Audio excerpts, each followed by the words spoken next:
हृदय सम्राट शंकर भगवान की जय। प्रिय सज्जनबिन, आध्यात्मिक संत सदगुरुदेव श्री सतपाल जी महाराज जी ने सपरिवार सहित श्रावण मास के पवित्र माह में भगवान कैलाशपति भोलेनाथ का अभिषेक कर पुण्य लाभ प्राप्त कर और सनातन संस्कृति एवं अध्यात्म को मजबूती प्रदान करते हुए बोलिए सदगुरुदेव श्री सतपाल जी महाराज की जय।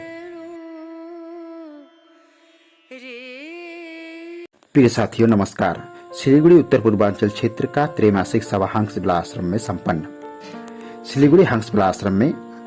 26 जुलाई को मानव धर्म के प्रणेता सदगुरु श्री सतपाल जी महाराज जी के शिष्या तथा सिलीगुड़ी उत्तर पूर्वांचल क्षेत्र की अध्यक्ष महात्मा दीपिका बाई जी की अध्यक्षता में मानव उत्थान सेवा समिति उत्तर पूर्वांचल क्षेत्र अंतर्गत सभी जिलों का त्रैमासिक सभा संपन्न हुआ, जिसमें गत 3 महीने के अंदर विभिन्न जिलों के सभी तहसीलों में समिति द्वारा किए गए सामाजिक तथा आध्यात्मिक क्रियाकलापों का प्रगति रिपोर्ट जिला सचिवों द्वारा प्रस्तुत किया गया। अध्यक्ष महात्मा श्री दीपिका बाई जी एवं अन्य संत महात्माओं के कर कमलों द्वारा दीप प्रज्वलन के साथ सभा का प्रारंभ हुआ। प्रिय सदस्यबिन, सिक्किम तथा दार्जिलिंग मंडल प्रमुख क्रमश श्री नवदीप लामा, श्री प्रवीण गुरुंग तथा श्रीमती विनीता राय जी ने अपने अपने विचार और सुझाव रखे। श्री नवदीप लामा जी ने सितंबर महीने के प्रथम सप्ताह में आदिवासी समाज के सबसे महत्वपूर्ण पर्व करम पूजा के पावन उपलक्ष्य में आयोजित होने जा रहे सद्भावना सत्संग समारोह पर अपने सुझाव रखे। श्री प्रवीण गुरुंग ने श्री विभू जी महाराज जी द्वारा चलाए गए मिशन एजुकेशन के कॉन्सेप्ट को भली भांति समझाया कि ड्रॉप बॉक्स को स्कूलों में रखना है ताकि बच्चों में दान करने की प्रवृत्ति जागरूक हो। इसी क्रम में तराई डुअर्स के उप प्रांतपाल श्री लालपान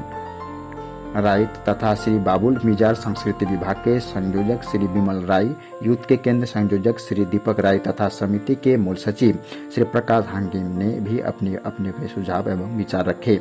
सभा का मुख्य आकर्षण समिति के वरिष्ठ सलाहकार डॉक्टर जेपी अग्रवाल तथा सिक्किम राज्य के पूर्व मंत्री श्री गिरीश चंद्र राय जी निजी आध्यात्मिक अनुभव के आधार पर सुनाया गया सत्संग विचार, जिसमें सुनकर कार्यकर्तागण भाव विभोर हो उठे। डॉक्टर जेपी अग्रवाल ने भक्तों को कहा कि सदगुरु महाराज हमारे हृदय में बैठकर हमारे किया गया प्रत्येक क्रियाकलाप का अंत शंका रहित होकर समर्पित भाव से ज्ञान प्रचार में जुट जाए, क्योंकि महाराज जी का मिशन ही है ज्ञान प्रचार से इस कलिकाल में भी सतयुग की स्थापना कर, जिसके लिए सूरदास ने कहा है सहस्त्र युग तक सतगुण व्यापे धर्म की बेल बढ़े, सूरदास हरि की लीला टारे नहीं टरे। अंत में अध्यक्ष महात्मा दीपिका बाई जी अपना सारगर्भित विचार रखते हुए कहा कि भक्ति मार्ग में एक भक्त का सबसे बड़ा दुश्मन उसका क्रोध तथा अभिमान है।